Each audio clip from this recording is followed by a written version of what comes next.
గత 10 సంవత్సరాల్లో thank you 10 సంవత్సరాలు ప్లీజ్ గత 10 సంవత్సరాల్లో అరే ఆగురా గత 10 సంవత్సరాల్లో పెద్దలు మన పార్టీ అధ్యక్షులు మనందరి ఆరాధ్య దైవం తెలంగాణ సాధించిన మన నాయకుడు కేసీఆర్ గారి నాయకత్వంలో నిబద్ధతతోని పద్ధతిగా ఎక్కడ కూడా ఒక్క పైసా అవినీతికి తావు లేకుండా పని చేసిన అని చెప్పి ఇప్పుడు వాళ్ళకి చెప్పిన ఏసీబీ వాళ్ళు అడిగితే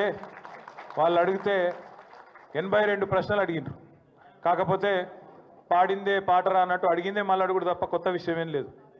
వాళ్ళకి ఏంటంటే పాపం రేవంత్ రెడ్డి బల్మీటికి ఒక కేసు పెట్టించిండని వాళ్ళకు కూడా అర్థమైంది. వాళ్ళు కూడా ఇబ్బంది పడుతున్నారు వాస్తవం చెప్పాలంటే. ఎందుకంటే కేసుల విషయం లేదు.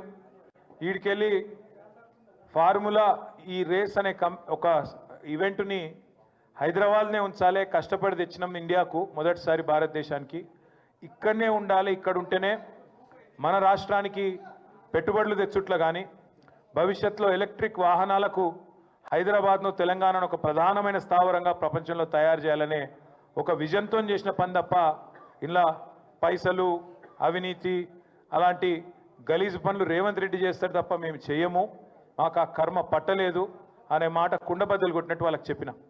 మీరు ఎన్నిసార్లు పిలిచినా ఎన్నిసార్లు రమ్మన్నా వస్తా, నాకేం ఇబ్బంది లేదు, తప్పకుండా వస్తా, మీకు విచారణకు పూర్తిగా సహకరిస్తా అని కూడా చెప్పిన. దాంతోపాటు వారికి ఇంకొక విజ్ఞప్తి కూడా చేసిన. సరే కేసు పెట్టినరు, విచారణ చేస్తున్నారు, పర్వాలేదు, ఇట్లాంటి కేసులు ఇంకొక 100 పెట్టినా ఎదుర్కొంటాం. కానీ వాళ్ళకు ఇంకొకటి కూడా నేను చెప్పిన, మీరు మీ ప్రభుత్వం ఎన్ని కేసులు పెట్టినా ఎన్ని రకాల ప్రయత్నాలు చేసినా కేసీఆర్ గారి సైనికులుగా మేము మాత్రం ఖచ్చితంగా ఈ సంవత్సరం మొత్తం ప్రజా సమస్యల గురించే మాట్లాడతాం, ప్రజల గురించే మాట్లాడతాం.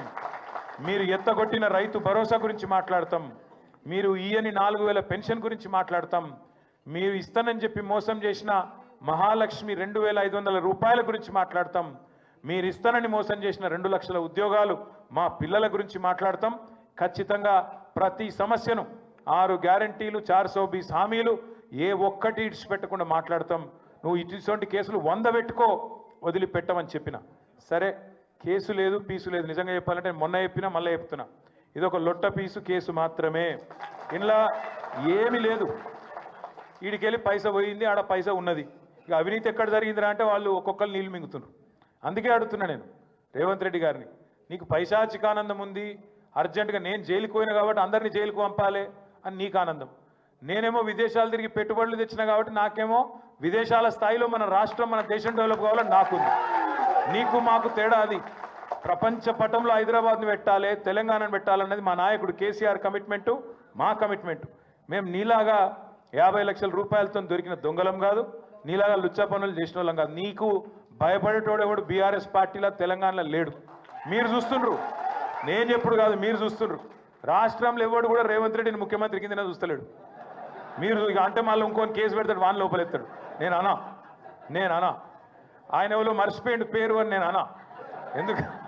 ఎందుకన్నా అంటే నిన్ను ఎవడు నేను ఏమంటున్నానంటే నిన్ను ఎవడు గుర్తే పడతలేడు. నేనేం చేస్తా దానికి? సంవత్సరం తర్వాత కూడా నేను ఎవడు దేకపోతే నేనేం చేయాలి దానికి? ఇప్పుడు పెద్దలు ఎప్పుడో చెప్పారు, అందుకే కనకపు సింహాసనంలో శునకాన్ని కూర్చోబెడితే దానికి ఆ బుద్ధి రాదు. అందుకే భయపడేది లేదు, బాధపడేది లేదు. ఎన్నిసార్లు పిలిచినా పోతా, కానీ మీరు మాత్రం దయచేసి తదేక దీక్షతోని మన నాయకుడు కేసీఆర్ గారు చెప్పినట్టుగా ఉద్యమంలో ఎంతైతే కమిట్మెంట్తో పనిచేసినావో అంతే కమిట్మెంట్తో పోదాం. వాళ్ళు ఎన్ని ప్రశ్నలు పెట్టినా, ఎన్ని సవాళ్ళు వేసినా, ఎన్ని రకాల ఇబ్బందులు పెట్టినా, ఎన్ని రకాల కొత్త రకాల కేసులు పెట్టినా భయపడేది లేదు, తల వంచేది లేదు. నిజాయితీకి ధైర్యం ఎక్కువ. వాడు ఎవడు ఏమనుకున్నా సరే ఇది లొట్ట పీసు కేసే, వీడు ఒక లొట్ట పీసు ముఖ్యమంత్రి, బరాబర్ కొట్లాడదాం, గట్టిగా ముందుకోదాం. మీ అందరి దయతో ఆశీర్వాదం తీయాలి. సిరిసిల్ల నుంచి కూడా మా తమ్ముళ్ళు చాలా మంది వచ్చిండ్రు, మీకు కూడా ప్రత్యేకంగా ధన్యవాదాలు. నిజానికి నేను ఊహించలేదు, మేము చెప్పలేదు, అయినా కూడా మీరందరూ ప్రేమతో వచ్చినందుకు మా సిరిసిల్ల అన్నదమ్ములకు కూడా పేరు పేరున ధన్యవాదాలు, నమస్కారాలు తెలియజేస్తూ మళ్ళా ఈరోజు మళ్ళా ఏమైనా రమ్మనాలంటే మళ్ళీ ఏమైనా క్వశ్చన్లు ఉండాలి వాళ్ళ దగ్గర ఏం లేవు. రేవంత్ రెడ్డి మళ్ళీ ఏమైనా క్వశ్చన్ పంపితే రమ్మంటారేమో, పోతా. రేవంత్ రెడ్డి ప్రశ్నలు పంపుతాడు, మళ్ళా పోతా, మళ్ళా చెప్తా, మళ్ళా చెప్పొస్తా. రేవంత్ రెడ్డి ఒక లుచ్చగాడు, దొంగ, గాయన లెక్క మేము లుచ్చ పనులు చేయమని చెప్తా, పక్కా చెప్తా. ఇంతేనా? జర ఆగురా పోయి. దేనికి సంబంధించా? లేని అవినీతిని పట్టుకుందామంటే ఆడికెళ్ళి దొరుకుతుంది? లేని అవినీతి గురించి లొట్టపీస్ కేసుల పాపం ఎతుకుతా ఉన్నారు వాళ్ళు.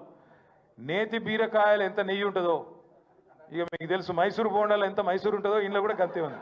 అందుకే నేను చెప్పిన వాళ్ళకి, మీరు ఒక వైల్డ్ గూస్ చేజ్ అంటారు ఇంగ్లీష్లో, ఆ గన్లు ఉన్నారు మీరు, కేసు లేదు తొక్కలేదు, ఇలా ఏముందా అని చెప్పిన నేనే చెప్పిన వాళ్ళకు.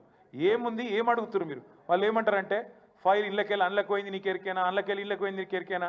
నేను చెప్పిన, ఒక మంత్రిగా, తెలంగాణ బాగుని కోరే ఒక వ్యక్తిగా నేను నిబద్ధతగా మా రాష్ట్రం కోసం, మా హైదరాబాద్ బ్రాండ్ ఇమేజ్ పెంచేందుకు తప్పకుండా ఈ రేస్ ఇక్కడ ఉండాలని నిర్ణయం తీసుకున్నా.